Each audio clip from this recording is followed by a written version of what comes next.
A very good morning to all my dear students. I hope you all have learnt about Gautam Buddha and his preachings in the previous session. Today we will learn about Jainism. Lord Mahavir teaches that we can attain true peace and happiness only through behaving and thinking rightly. One who neglects or disregards the existence of earth, air, fire, water, and vegetation disregards his own existence which is connected with them. So, with this thought, let's start today's session. Jainism is an ancient religion that laid the foundation for a new life and a new history and earned a permanent place in India. The Jains believe in the existence of 24 Tirthankars. A Tirthankar is an individual who has conquered the cycle of life and death and rebirth on their own and made a path for others to follow. The Agam texts are the main source of knowing about Jainism.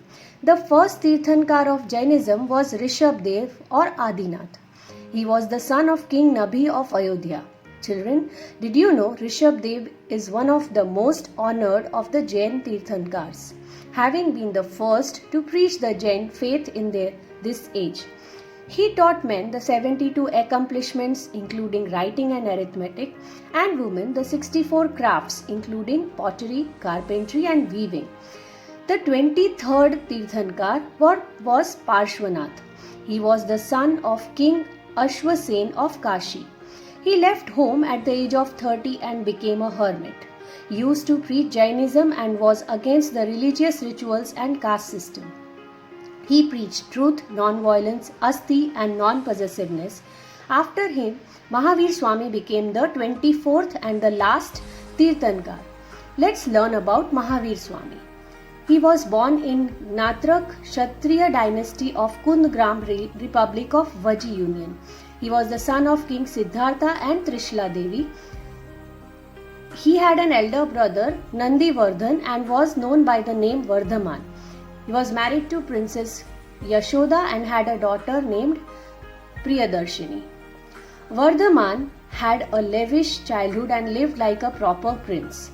He did many great things in his childhood, like saving his friend from a poisonous snake, fighting a monster, etc., that proved that he was no ordinary child. He was born with all worldly pleasures and luxuries, but somehow he was never attracted by them.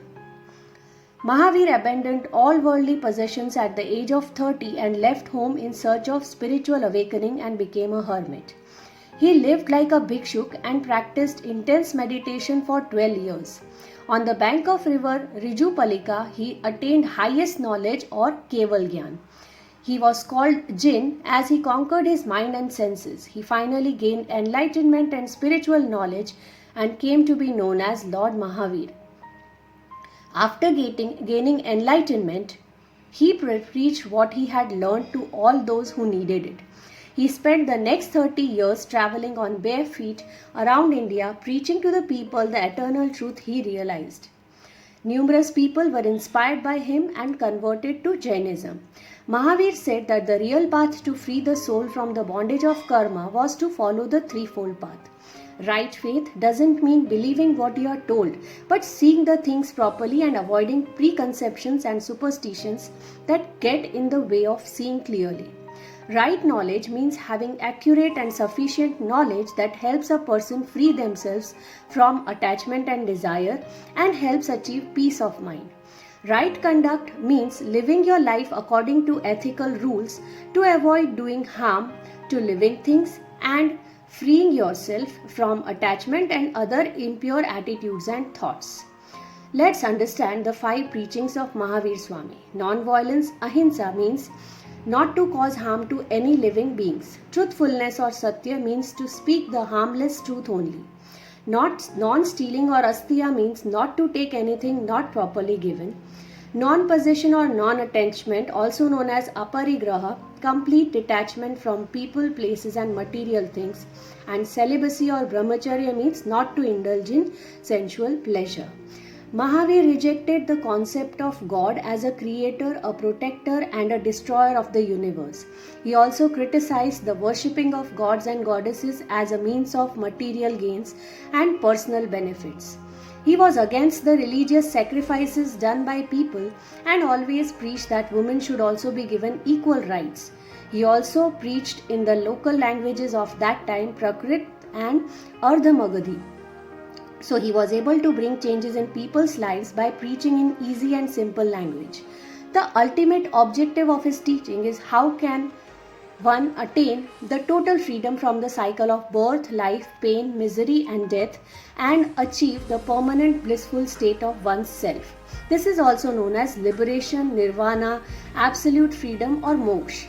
He died in Pavapuri at the age of 72. So in this way, 2500 years ago, Mahavir and Buddha worked to remove the social evils prevailing in the society and help people to choose the path of peace and virtue.